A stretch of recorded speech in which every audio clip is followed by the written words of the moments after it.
Today, I would like to bring to your attention about the importance of management of other comorbidities apart from cancer.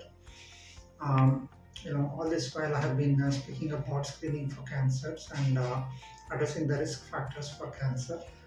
But it's also important to screen for hypertension, diabetes, thyroid, as well as the lipid profile. Mental health is another issue.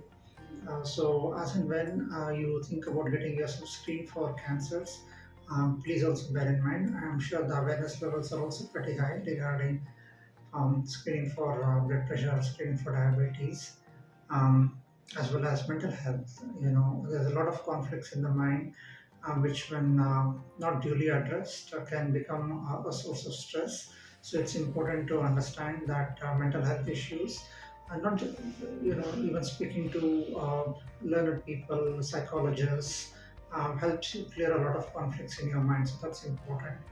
And women usually in the Indian context who tend to migrate in the sense that they leave their parental household and they after marriage they come and stay with the husband and in-laws to a new environment which they may not be kind of very well accustomed to. They sometimes they become much more susceptible towards developing thyroid disorders. So it's important to get it periodically screened as well as the lipid profile, cholesterol, and all of these. And now, as we speak about these things, one word I would like to add about the physical activity, because we tend to do some walking, we tend to do some running, swimming as well.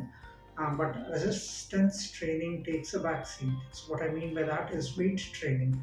So, it's important to increase the muscle bulk, it's important to increase the tone of the muscles, and you need to adequately supplement protein for that as well.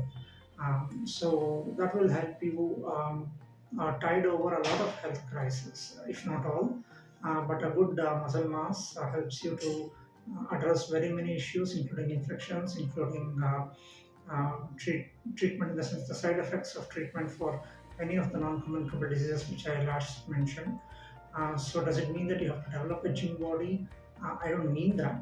But what I mean to say is to have an adequate muscle bulk and an adequate toned body, because as and when you do resistance training, the skeletal neural axis gets activated and you start feeling better. One thing. Second thing is that the body fat distribution, because as I have addressed in my earlier videos, it's not just peripheral fat, it's the visceral fat, that is what is not visible to the eye, which is located on the organ systems. That is very important in determining your long-term health and onset of non-communicable diseases. So the resistance training helps in redistributing this fat as well.